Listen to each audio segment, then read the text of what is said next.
Roberto, inclusive, acho que você pode, o que eu recomendo é o seguinte, você pode até mencionar um pouco dos objetivos do seu trabalho, né? É muito comum você ver isso aí, a pessoa vem escrevendo, lá na introdução, no finalzinho ele fala sobre isso, né? Fecha a introdução. Mas eu acho que você pode fazer um mix desse processo. Eu acho que a questão do objetivo é o que você falou, é isso mesmo, né? Mas minimizar o texto que fala sobre isso aí. Você deve demarcar mais o seu objetivo, é o que eu falei, essa aqui é a arte do processo, né? Ao longo da introdução, ou seja, mostrando o problema, né? E no final fechar com uma linha e meia no máximo, esse trabalho visou fazer isso, pronto. Não perder muito tempo, porque às vezes tem autores que escrevem um parágrafo inteiro, esse trabalho objetivou fazer isso, aquilo, outro, não, acaba tomando um trecho. Você tem ideia, uma revista igual a Ciência Agrícola, da Exalc, você pode fazer introdução com 30 linhas. Você tem 30 linhas para fazer a introdução do seu trabalho, dá quase uma página só. Ou seja, colocar tudo ali. A introdução, o assunto, revisão, o que você pretende fazer em 30 linhas. Então, tem revista que te exige uma ginástica violenta para chegar no artigo que você quer chegar. Mas eu acho que você falou muito bem, né? O trabalho, a pesquisa que tem objetivo, né? Ou seja, a pesquisa visa, o objetivo dela é fazer aquilo outro. Mas se você puder minimizar esse texto e, de alguma forma, lançar a mão na informação ao longo da revisão, ao longo da introdução, onde você expõe o problema de pesquisa, ali já mata a questão.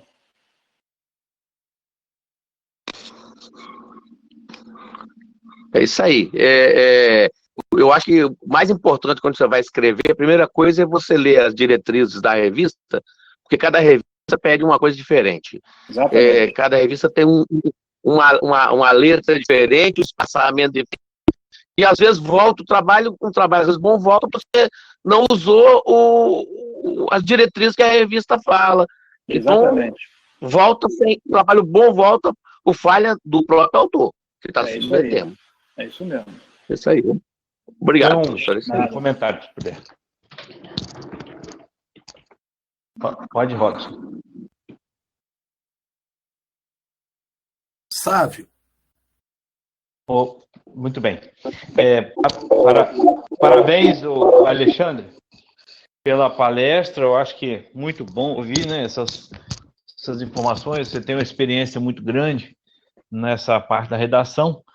Eu queria tirar algumas dúvidas, assim, de repente, algumas dicas, porque hoje a informação ela está muito facilmente disseminada, né, na internet, tudo aí, a gente consegue pesquisar revistas, hoje tem um monte de ferramenta que a gente consegue, com facilidade, encontrar várias revistas sobre um tema específico que você quer publicar, né, ou uma área. Até mesmo pesquisando o Qualis da CAPES. Eu sei que tem a questão do JCR, a questão do Qualis, né, os fatores de são formas diferentes de avaliar a qualidade da revista.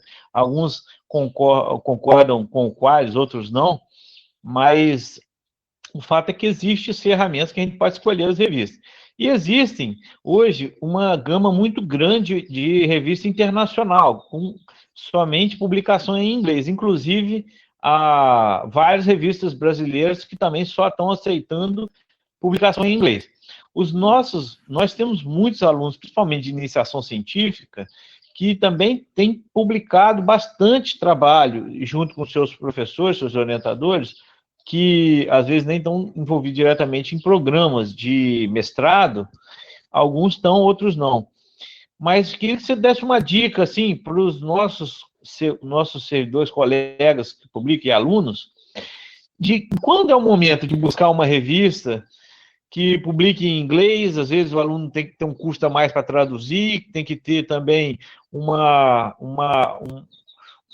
custo a mais para publicar também, porque é caro, às vezes a revista cobra um valor para poder submeter, e se ele pode, de repente, procurar uma revista nacional que tenha pelo menos um quadro considerável bom ali, ou B1, ou no mínimo um B2, para poder fazer a publicação dele, de repente é as primeiras publicações, entende? Então, o IFES, ele tem uma característica um pouquinho diferente da universidade, porque a gente passa pela construção do aluno da iniciação científica também, às vezes sem o programa, né? Então, ele precisa de ter contato com essa revista, que vai dar essa primeira oportunidade para ele trabalhar com isso aí, né? Então, em que momento ele deve procurar a revista em publicação em português ou outra publicação em inglês? Fala um pouquinho da importância de publicar em inglês, né, na escolha da revista. Tá. Olha, esse é um debate interessante que a gente praticamente permeia com ele há muitos anos, né? Quer dizer, qual que é a situação ideal? Bom, o que acontece hoje é o seguinte, vamos dizer o que está acontecendo e onde a gente pode se inserir nessa situação toda, né? O que ocorre é o seguinte, hoje, até as revistas B2, B1, B2, praticamente o que eu falei, revista B1, eu estou puxando a memória aqui para ver alguma que publique em português, acho pouco provável, né? Não está tendo. E você pode achar alguma coisa em extrato B2 ou B3, tá certo? Mesmo assim, as revistas estão, na sua maioria, na sua quantidade maior, elas já estão migrando para a publicação em inglês, porque é muito natural, né? Quem está B3 quer virar B2, né? Quem está B2 quer virar B1, quem é B1 quer ir A2, né? Então, todo mundo nessa briga aí, com essa ideia. Mas uma possibilidade boa é você fazer esse desenho e tentar achar revistas, mapear, aí vai depender muito da área de atuação, né, da área que a revista está ligada. Que eu disse, ciências agrárias hoje, é difícil uma revista com qualidade razoável que ainda esteja em português, né? Outras áreas poderão ter revistas nessa situação. Na nossa área especificamente, estrito senso, eu não estou lembrando de nenhuma agora. Mas eu acho que, de qualquer maneira, hoje você tem, eu posso dar a dica seguinte, hoje você tem, mesmo no inglês, sabe, você tem, por exemplo, a gente faz algumas traduções, obviamente o programa de genética que eu faço parte, a gente tem um recurso lá específico só para tradução de artigo científico para o corpo docente, né, e para os alunos. Mas a gente consegue fazer traduções a um preço muito, muito razoável. Por exemplo, na UFV tem empresa júnior de tradução, do departamento de letras, e eles fazem tradução aí por R$200, R$250, a um terço do preço normal, entendeu? Então, até a própria situação do inglês, você consegue achar empresas com preço muito mais viável, né, para quem está começando a fazer o processo. Porque pode haver essa dificuldade, não estou querendo deixar de lado uma coisa ou outra. Por exemplo, pode ter dificuldade de você falar, não quero publicar em português, mas onde eu estou procurando, não vai ter essa opção, né? Então, assim, eu acho que há a estratégia de você poder procurar uma tradução, um custo muito mais baixo, e poder viabilizar essa questão do inglês. E agora, a percepção do tipo de revista que vai ser colocado o artigo, se remete um pouquinho na palestra. Depende muito do tipo de trabalho que você fez, né? Eu acho que muitas vezes também a gente, como autor, como pesquisador, a gente pode fazer uma autocrítica, a gente deve fazer autocrítica. Ele fala, pô, você acha que esse artigo meu vai numa revista A1? Não vai levar numa B1 mesmo, né? A gente tem artigos aqui que são A1, e tem outros que são B1 mesmo, né? A gente não pode querer, muitas vezes, ser mais real que o rei, né? A gente publica vários artigos por ano, mas tem publicações em vários estratos, isso é natural, isso não é demérito para o pesquisador, nem para o aluno, nem para o professor. É o que eu falei, a natureza da revista, que eu falei, se você tem um artigo que você investiu, se você tem uma pesquisa que você investiu muito dinheiro nela, e consequentemente você conseguiu avançar muito, fatalmente você vai ser elegível para colocar num fator de impacto maior, porque naturalmente quem está no extrato acima exige maior aporte financeiro para fazer o trabalho. Mas tem pesquisa que, eu quero dizer para você o seguinte, só para o jargão popular, né? A gente começou o programa de genética vindo da produção vegetal, isso já tem mais de quase 10 anos, e basicamente nossos artigos paquímetro e balança, no começo do nosso programa. Era medir, pesar, fazer análise e tal, e tocamos o barco, não desanimamos dia nenhum, né? Isso não foi objeto de desânimo para nós, não, pelo contrário. Então, o que eu falei, eu estou colocando um exemplo clássico nosso aqui, você pode ter uma pesquisa muito boa, onde os equipamentos que você usou foram paquímetros e balanças, para pesar fruto, medir fruto, né? Mas você fez uma análise estatística elegante, você avançou na metodologia de análise, você mostrou resultados interessantes, as revistas B1, A1 pegaram o artigo. Então, basta saber fazer, essa que é a ideia, né? É saber conduzir o trabalho, mesmo com equipamentos e com ideias simples, você pode, usando uma estratégia interessante da parte intelectual, fazer a compilação de um artigo bem feito, né? Muito bom, o Alexandre. Eu acho que enfeitar o pavão é importante, né? Agora, é lógico que ele tem que ter conteúdo também, não pode ser também Não, tem conteúdo, com certeza. Né? É claro, é o que eu falei. Quando você. Quer dizer, para mensurar as variáveis, não foi muita complexidade, né? Mas não, onde foi a pega do artigo? É você fazer uma população de seleção recorrente, que é difícil fazer, né? Você fazer um experimento com 150 famílias em 3 ambientes, é difícil fazer isso, entendeu? Então, assim, você vai por outros caminhos, né? Há um custo caro em fazer isso também, mas você vai fazendo outras. É por isso que eu falei, sabe? É importantíssimo aquela parte do planejamento experimental. A gente vê muitos artigos, até teses, né, terem problemas, porque o planejamento do experimento não foi bem feito. Então, ou seja, a pesquisa pode ser mal planejada e pode ser mal conduzida. Consequentemente, o artigo não vai ser bom, não tem jeito, né? Não há como você levantar um negócio desse. Então, você vai, às vezes, na área animal, o pessoal pega um cavalo e faz uma tese dele. Não dá, né? Entendeu? Espeta o bicho para lá e para cá, para lá e para cá, e estou com essa tese pronta. Aí, quando chegar na publicação, o cara vai questionar, né? Isso aqui não dá, né, filho? Você está certo, meu amigo. Muito obrigado aí. Eu que agradeço, obrigado. Alexandre, tem mais uma pergunta na ordem aqui, o professor Gustavo. Gugu? Ok. Boa tarde, Alexandre. Parabéns pela palestra aí. Boa tarde, Gustavo. Obrigado. Obrigado pelo conteúdo. No início da sua fala, você comentou sobre essa questão do Qualis, JCR, e o Sávio também fez esse comentário a respeito da origem dos nossos dados, dos nossos trabalhos, que são, em sua maioria, trabalhos de iniciação científica. Então, não é sempre que a gente tem dados muito robustos, né, para publicar em grandes revistas de alto impacto. Sabendo da iminência da CAPES liberar um novo Qualis, sendo que ela liberou um Qualis provisório, né? Isso. E que bagunçou o cenário todo aí, dos nossos periódicos que a gente vinha publicando, a gente teve uma sensação de que mudaram a regra do jogo durante o jogo. E isso complicou bastante, que a gente vinha conseguindo emplacar alguns artigos aí em revistas boas, não excelentes, mas boas, né? B1, 2.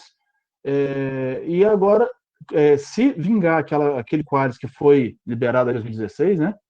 2017, por aí, a revista que era B1 vai cair para o novo B2, que vai estar na escala aí, na 6ª posição, não é isso? Que vai de A1 a 4, B1, B2 vai ser na 6ª posição. Você que está mais ligado aí na área, tem alguma previsão se vai haver alguma alteração e fazer um comentário sobre esse aspecto? Olha, Gustavo, veja bem, isso ainda há dúvida em relação a isso aí, tá? Como eu te falei, na palestra do Fábio Olivares, que esteve aqui com a gente, ele até não mostrou o Qualis todo não, mas a gente não ficou plenamente convencido se esse Qualis novo vai entrar ou não em ação, entendeu? Ou se ele vai entrar em ação só para o próximo quadriênio, tá certo? Então tem esse detalhe também, pode ser que ele entre em ação para 2021, mas em 2020 ele continue em atividade, né? Se ele continuar em atividade, 2019, 2020, por exemplo, se você publicou em A2, elas vão ser A2, não vai mudar, entendeu? Então, assim, há também essa avaliação nossa. Se você tem artigo hoje, que é um A2, por exemplo, ou B1, e amanhã ele vai cair para B2 ou B3, o que está sendo falado para nós é o seguinte, no ano corrente que ele for B1, ele vai ser contado como B1, entendeu? Ele não vai cair para B2, não. No ano subsequente, aí sim ele pode cair para o extrato B2, aí você vai contabilizar aquele extrato. Então, porque a gente tem vários artigos de 2020, a gente viu já que, no mesmo caso de vocês, tem artigo nosso que vai cair de Qualis. Mas o que nos foi relatado é que a avaliação quadrienal vai manter no ano o Qualis congelado para aquela revista, e passa a mudar depois, entendeu? Então, assim, eu acho que em termos de alteração, essa estratégia da CAPES vai preservar um pouquinho, no caso, a avaliação dos programas, né? Agora, veja bem, Gustavo, infelizmente, isso aí a gente tem que dar o braço a torcer, né? Isso acontece desde que esse negócio de Qualis começou, infelizmente. Você está publicando, só para você ter uma ideia, a GMR, né? Genetic and Molecular Research, era uma revista boa, né? Uns 2 anos para cá, descobriram um processo de avaliação mal feito na revista, não sei se você sabe disso, consequentemente, ela teve o JCR congelado, ela está em 0,7, já tem 2 anos, né? Ela foi congelada, ela não está sendo mais avaliada. E nós já tínhamos uma série de artigos lá, uma quantidade até boa de artigos, de vários professores, né, publicados nessa revista. Mas o que eu falei, ela vai manter esse JCR de 0,7 até ela poder passar por um processo de reavaliação. Então, assim, o que fica de conforto para nós, felizmente ou infelizmente, é que essas avaliações da CAPES em relação ao quadro, elas são dinâmicas. E elas vão, consequentemente, fazer flutuação para baixo ou para cima, né? O que fica de resguardo, de salvaguarda, é que essa avaliação, essa alteração para baixo ou para cima, está todo mundo na mesma canoa, né? É igual nós estamos aqui hoje em casa, muitos de vocês devem estar em casa também, a gente fica aqui, às vezes, nessa quarentena, e tem dia que você acorda aborrecido, né? Meu Deus, mais um dia aí, lutando e tal. Mas quando chega no final do dia, você para um pouquinho e fala assim, mas está todo mundo nessa, né? Todo mundo nessa. Então, pelo menos dá um alívio para a gente, né? Você está em casa, mas está o Brasil todo nesse sofrimento aí, não é só a gente. Mas em relação ao Qualis, eu concordo, a gente que está na área e publica, a gente fica meio frustrado às vezes. Você investe numa revista, ela é A1, daqui a pouco cai para... Tem casos lá, cara, de A2 cai para B2, entendeu? Negócio complicado. Mas aí, como diz outra banda, já passou, né? O que eu acho que fica de alento para nós é isso. Se você tem um artigo já no extrato bom, é como se eles fossem, naquele ano, em 2020, 2019, quando vier a contabilidade, a avaliação de vocês aí, ele vai ser contado naquele extrato que ele estava anteriormente. Ele não vai cair, não. Para os próximos, aí ele vai cair, entendeu? Ok, obrigado, Alexandre. Obrigado só para complementar, essa fala sua do JCR, que foi congelado, aqui no IFES a gente não tem acesso à base de dados da Web of Science para consultar. Aí na UENF vocês têm, como que teria alguma maneira da gente consultar que não seja passando o cursor do mouse por cima do lápis de alguém? Que é assim que a gente usa aqui, né? Para saber o JCR da revista. Sei, não, aqui a gente consegue consultar, pelo nosso sistema aqui a gente consegue fazer. Mas é porque a UENF deve ter convênio com a... Tem um sistema de convênio que a gente consegue visualizar. Olha, é o que eu falo para você, o caminho, né, eu digo, evidentemente, o professor Sávio, ele fez uma fala muito, muito honesta, né, quer dizer, cada instituição tem seu objetivo, a sua missão, né, a gente conhece bem a missão do IFE, que é muito valorosa, o Sávio já tive avaliando o programa de iniciação científica, gostei muito de ver, eu acho que é uma instituição que faz um trabalho valoroso na formação de uma juventude, no início de formação, de segundo grau, iniciação científica, um trabalho espetacular que os institutos fazem em todo o Brasil, né? E a gente fica muito entristecido quando a educação vem sofrendo ataques aí simultâneos do próprio Ministério, então é muito triste a gente ver, porque eu particularmente conheço o trabalho dos institutos federais em todo o Brasil e a excelência que o Instituto leva para esses jovens, né? Que sem educação, gente, infelizmente não vai dar. Aqui em lugar nenhum não vão para frente, não. Isso aí, quem está achando que é diferente disso, está achando errado, né? Só educando a população com qualidade, com escolas públicas de excelência, eles vão chegar em algum lugar no país, né? Essa juventude somos nós, né? Então, assim, eu entendo esse instituto, mas eu acho que também vocês podem caminhar no meio termo. Eu acho que aqui a gente tem programas de iniciação científica, óbvio, que estão atrelados a uma pesquisa de doutorado, então a coisa pode ser mais avançada, mas eu digo, volto a insistir, acho que tenho uma experiência nessa área também para dizer com muita tranquilidade. A opção, muitas vezes, por uma pesquisa simples, mas bem planejada e bem delineada, eu tenho certeza que ela vai ter êxito em publicar numa boa revista. A gente fala como boa aí, uma B2, uma B1, né? Já está ótimo, eu acho que é por aí, veja. Gente, não cabe todo mundo na A1 e na A2, não, por isso que criou o extrato, né? Se todo mundo fosse A1, como é que a gente ia fazer? Né? Vai faltar espaço para todo mundo, não tem jeito, né? Então, há uma estratificação natural, nem todos os artigos que a gente consegue produzir vai para os melhores estratos, isso é natural, por uma série de fatores, pela concorrência, pelo número de artigos que chegam, como você tem aqui, vocês viram o quantitativo que é, né? Então, assim, perceba, esse dado que eu mostrei, de 45 submissões por mês, é da revista nacional. Pega uma revista estrangeira, quanto é que o cara recebe por mês de artigo lá? Então, ele pode escolher, ele pode filtrar, né? Você vai mudando, a gente faz isso aqui na nossa revista, a gente está fazendo uma edição, já está com 5, 6 artigos, de repente, pinta um artigo bom, você faz um remanejamento, você bota o artigo que estava dentro da sua ótica de avaliação, como é que você tira? Você joga ele para o número 2 e põe aquele outro na prioridade. Por quê? Porque, para quem está... Eu quero, assim, muito interessante essa palestra comigo hoje, porque, pelo menos, para vocês terem uma visão, vamos dizer assim, vocês estarem tendo uma visão do outro lado da moeda, ou seja, eu sou editor de revista, eu fico vocês têm que, pelo menos, tentar entender um pouco como a gente pensa, como a gente raciocina, né? Ou seja, no nosso caso, que a revista, principalmente que é nova, para nós é de fundamental importância, por exemplo, como é que funciona essa revista? Ela começou a publicar agora em 2019, a revista nova. Então, como é que funciona esse sistema? Ela não tem qualis, né? Não tem qualis. Então, ela publicou 2019, número 1 e 2. Quando fechou 2019, quem publicou nela, joga no currículo Lattes dele. Esse currículo Lattes bate numa coordenação de um programa de pós-graduação. O coordenador puxa, extrai os dados do currículo daquele pesquisador e bota na sucupira. Quando essa sucupira chega lá na CAPES em Brasília, um sinal, opa, tem uma revista nova aqui, ó, Functional Plant Breeding Journal, não existe qualis para ela. O comitê da CAPES tem que sentar, se reunir e dar um qualis para ela. Eles são obrigados a fazer isso. Qualquer revista nova. Então, para nós, como editor da revista, imagine nosso drama e a nossa expectativa. É extremamente importante que a gente mande a revista para quando a revista chegar na CAPES, não tenha dúvida, o comitê de área da CAPES vai pegar, vai abrir o site e vai ler artigo por artigo, para emitir o quadro para nós. Não é diferente disso. Então, para nós, como editor, que vislumbra pegar um B2, um B3 de início, sonhar ninguém deixa de sonhar, né? Então, a gente pensa em mandar o que tiver de melhor para a CAPES ver. Por quê? Porque lá em cima a régua também é até baixa. Então, assim, essa parte também acho que é legal um pouco para vocês verem, não é de forma maldosa, mas ver como é que fazer funciona a cabeça do editor de revista.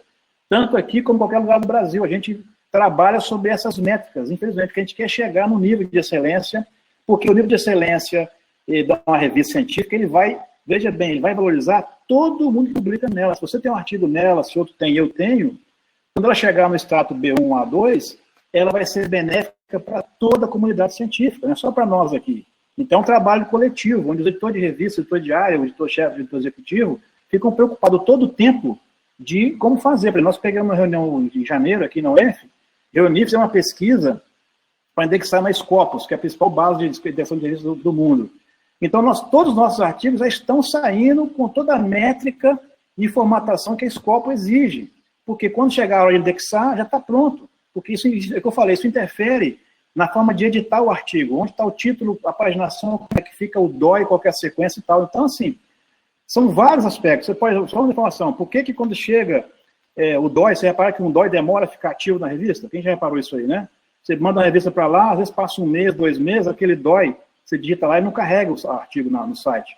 Porque o sistema do DOI é um sistema draconiano, você tem que chegar, eu mando para o meu editor, para o meu equipe nossa que a gente contratou para fazer a parte de informática, eu mando lá 10 artigos.